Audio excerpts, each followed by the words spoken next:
Savji chicken साठी लागणारं साहित्य काय ते आधी आपण बघूया आणि मग कृती करूया. ओलं वाटण लागतं, त्यासाठी कांदा, लसूण, आलं लागेल, थोडीशी कोथिंबीर ओल्या वाटण्यासाठी. सुका मसाला पण आपण करतो, जो सावजी मसाला किंवा गरम मसाला, काळा मसाला.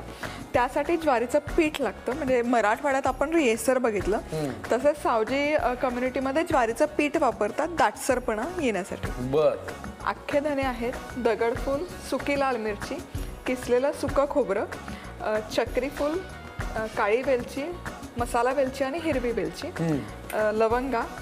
त्याचबरोबर इथे आहे बादल फूल, दालचिनी, तमालपत्र, खसखस, मीठ, मिरे आणि लाल तिखट. हे मसाला हे आलं आहे जे ओल्या वाटणारे. आता मसाल्यातली नावं पण फार इंटरेस्टिंग असतात. आता हे चक्रीफूल आहे कारण त्याचा आकार तसा आहे, आणि जावित्री याला टिपिकली म्हटलं जातं. जावित्रीचा आकार असा ढगांसारखा असतो, त्यामुळे त्याला बादल फूल म्हणतात. मी थोडा कन्फ्यूज झालो. तुम्ही बादल फूल म्हटल्यानंतर मी अजून फोकस नाही पाहिलं, तर ही जावित्रीच आहे ना, त्याला बादल फूल म्हणतात का? अरे वा, छान. मला आज नवीन शिकायला मिळालं. तर बादल फूल म्हणजे जावित्री, जे तुम्हाला माहिती असेलच, वेगळं नाव आहे. चला, फॅन्टास्टिक. लगेच वळूया कृतीकडे.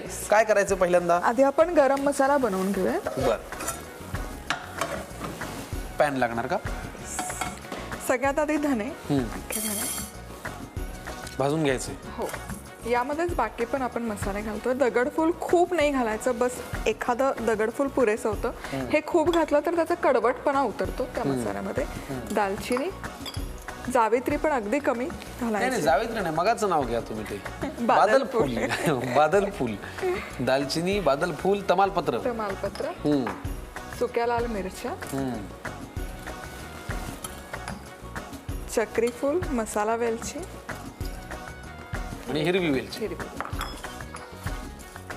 थोड्या लवंगा, काळी मिरी. हा, खमंग सुवास येईपर्यंत हे भाजून घ्यायचे मसाले. बर. इंग्रजांनी भारतावरती जे आक्रमण केलं किंवा जे इथं राज्य केलं, त्याच्यातली जी काही प्रमुख कारणं होती, त्यातलं वन ऑफ द प्रमुख कारण म्हणजे मसाल्याचे पदार्थ.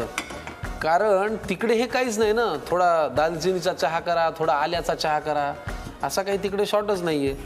तर त्याच्यामुळे आपल्याकडचे मसाल्याचे पदार्थ आणि आपली खवईगिरी सगळ्या गोष्टी आवडल्यामुळे त्यांनी याही कारणासाठी आपल्यावरती खूप काळ राज्य केलं. आता काय सुकं कमी प्रमाणात करतो, त्यामुळे यामध्येच मी सुकं खोबरं पण घालते. बरं. आता एकत्र अदरवाईज वेगवेगळं भाजतो का आपण? हो. अच्छा, ह्याचं वाटण सुकं करायचंय. हो. आता हे तयार आहे. सुवास खूप छान येतो. ओव्हर कुक नाही करायचं मसाला, नाहीतर त्याचा कडवटपणा उतरतो. बर. आणि हे आता मिक्सरमध्ये आपण फक्त फिरवून घेऊ. चला, सावजी चिकनचा पहिला टप्पा. लाल मिरच्यांचं हे जे लाल मिरची म्हणा किंवा सुकं खोबरं म्हणा, धणे आहेत, तमालपत्र आहे, याचं जे वाटण आहे ते भाजून घेतलेलं आहे, ते मिक्सरला जरा बारीक करून घेऊया आणि मग वळूया पुढच्या कृतीकडे. वा, अप्रतिम. हो हो हो हो हो हो हो, खमंग असा हा मसाला तयार झालेला आहे. काढून घेऊया का? परफेक्ट. आता काय करायचं हो? आता आपण याला जे ओलं वाटण लागतं ते बनवून घेऊया. बर. पॅन हात चालेल? हात चालेल. यामध्ये थोडं तेल. बर. बघा, बस. आपल्या नंबरवरती प्रेक्षकांचे प्रश्न येतात, टिप्स विचारतात, ते आहेच आहे. पण अनेक लोकांचं ना हमखास म्हणजे आपल्याला ते बोलताना स्वतःहून सांगतात की माझा ना मिठाला हात थोडासा मोठाच आहे. हे मिठाचा अंदाज चुकणं कसं काय? कधी कधी चुकून चुकतो. काही काहीला मला असं वाटतं की कॉन्फिडन्स कुठेतरी कमी पडतो आणि मग ते कमी जास्त होतं. अच्छा. मधुराजींनी नरोवा कुंजरो असं उत्तर दिलेलं आहे. कधी कधी चुकून चुकतो. किती सुंदर उत्तर आहे हे. मधुराजी, यात तुमचा अभ्यास अगदी डोकावतो. तेलामध्ये कांदा घातलाय, लसूण घातलंय, आलं आणि हे एकत्र परतून घेऊ. ओके. हे परतून घेईपर्यंत मला जो मेसेज आलेला आहे प्रेक्षकांपैकी रेश्माताईंचा पुण्याहून, त्यांची शंका अशी आहे की पुरण पटकन शिजण्यासाठी काय करावं? पुरण बनवायचं ना म्हणजे खूप मेहनतीचं काम असं वाटतं आणि खूप पसारा होतो. तर ते 2 स्टेपमध्ये पुरण अगदी सोप्या पद्धतीने बनवू शकतो. म्हणजे डाळ वेगळी शिजवायची आणि मग ती वाटायची, हे सगळ्या स्टेप्स त्यामध्ये एलिमिनेट होतात. तर यासाठी काय करायचं, आपण डाळ जी घेतो ती डाळ धुवून एक 7 ते 8 तास भिजत घालायचे आणि मग जितकी डाळ आहे त्याच्या दीडपट पाणी घालायचं आणि कुकरमध्ये शिजवून घ्यायची डाळ. शिजलेली डाळ व्यवस्थित मॅश करून घ्यायची, त्यातलं पाणी काढून मॅश करायची, म्हणजे पाणी जे आहे ते कटाच्या आमटीसाठी वापरलं जातं. आणि मग मॅश केलेल्या डाळीमध्ये गुळ घालायचा, म्हणजे ही अगदी जेमतेम 1 पॅन पुरण पण शिजून तयार होतं, म्हणजे कुकरमध्येच ते शिजून तयार होतं.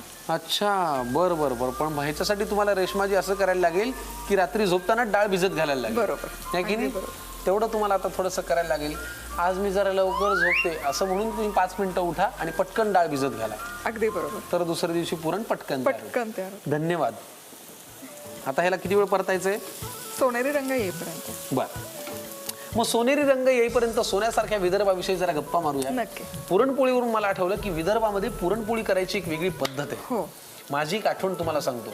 विदर्भातले आपले सगळ्यांचे लाडके कलाकार भारत गणेशपुरे, त्यांच्या घरी मी ऐन दिवाळीत गेलो होतो आणि त्यांच्या आईने अशी तवाभर पुरणपोळी केली होती आणि मला आवडलं काय माहितीये का, त्याच्या काठापर्यंत पुरण पोचलं होतं.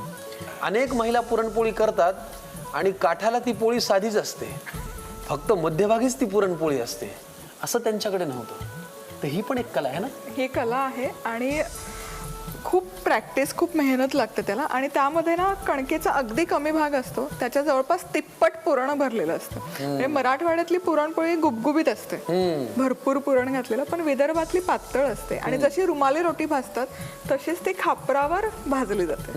आणि तसंच स्किलचं एक काम आहे विदर्भातलं, ते म्हणजे लंबी रोटी बनवली जाते. लंबी रोटी? हो. तर लंबी रोटी पण कणिक मळून मळून त्यातलं ग्लुटन काढतात, रिलीज करतात आणि ती पण अशी हातावर अक्षरशः लंबी, म्हणजे हातावरच लांब करून मग खापरावर भाजतात. किती छान. वा.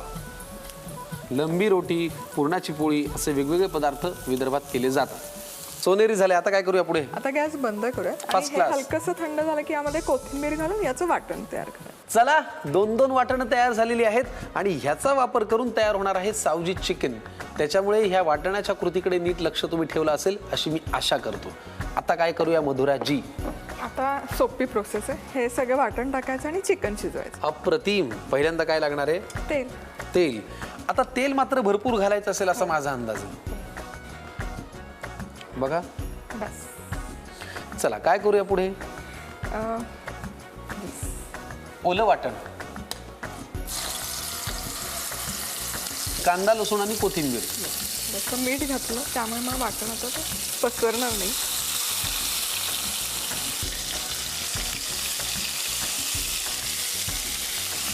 एक 4-5 मिनिटं परतून घेऊया.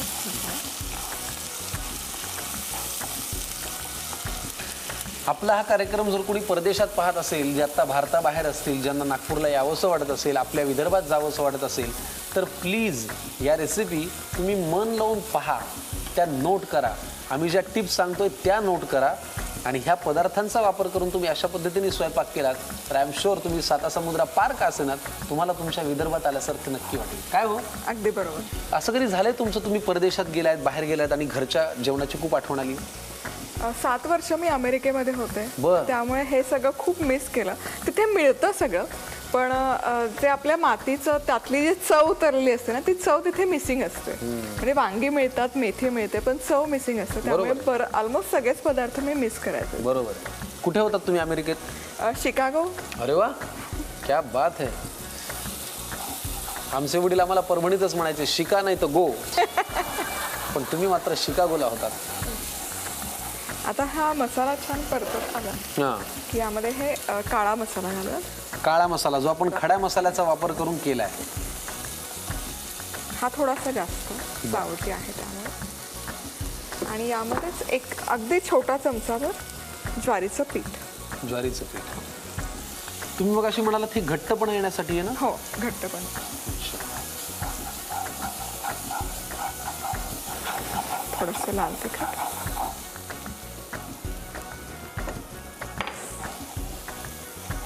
आणि मीठ.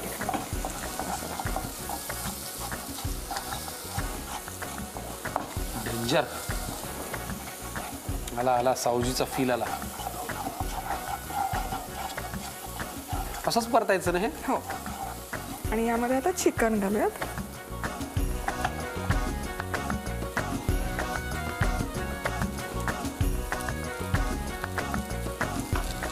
चिकन आधी कोट करूयात मसाल्यांमध्ये आणि मग यामध्ये पाणी घालून शिजवायचं. बरं.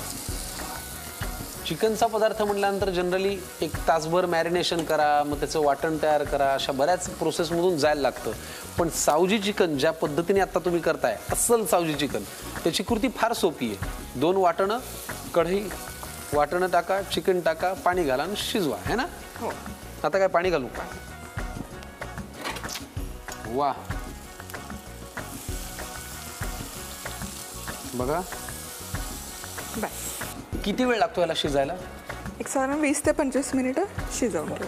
ठीक. आणि हे ज्वारीचं पीठ घातलं त्यामुळे हे घट्टपणा आला. एकजीवपणा त्याला आलेला आहे ग्रेव्ही. वा, 20-25 मिनिटं वाट पाहूया. झाकण ठेवायला लागेल? हो. वा, छान तर्रीदार सावजी चिकन तयार होईल 20 मिनिटात. आम्ही हे करून घेतो. तुम्ही लिहून घ्या साहित्य आणि कृती. आता सावजी चिकन रस्सा तयार करण्याची कृती पाहूया. प्रथम सुका गरम मसाला बनवण्यासाठी एका पॅनमध्ये धणे, दगडफूल, दालचिनी, बादलफूल, तमालपत्र, सुक्या लाल मिरच्या, चक्रीफूल, मसाला वेलची, हिरवी वेलची, लवंगा, काळी मिरी हे सगळं खमंग सुवास येईपर्यंत भाजून घ्यावं. त्यातच सुकं खोबरं देखील भाजून घ्यावं. हे सगळं मिक्सरमध्ये बारीक करून घ्यावं. आता ओलं वाटण तयार करण्यासाठी एका पॅनमध्ये तेल घेऊन त्यात कांदा, लसूण, आलं घालून सोनेरी रंग येईपर्यंत एकत्र परतून घ्यावं. त्यानंतर ते थंड झाल्यावर मिक्सरमध्ये वाटून घ्यावं. आता एका पॅनमध्ये तेल घेऊन ते गरम झाल्यावर त्यात ओलं वाटण घालावं. त्यानंतर त्यात आपण तयार केलेला सुका काळा मसाला घालावा. घट्टपणा येण्यासाठी थोडंसं ज्वारीचं पीठ, थोडंसं लाल तिखट आणि चवीनुसार मीठ घालावं. हे सगळं नीट ढवळून घेऊन मग त्यात चिकनचे तुकडे घालावे. ते मसाल्याने व्यवस्थित कोट करून घ्यावे. त्यानंतर त्यात आवश्यकतेनुसार पाणी घालून चिकन 20 ते 25 मिनिटं शिजवून घ्यावं. बारीक चिरलेली कोथिंबीर पेरून गार्निश करावं. झणझणीत मसालेदार सावजी चिकन तयार आहे.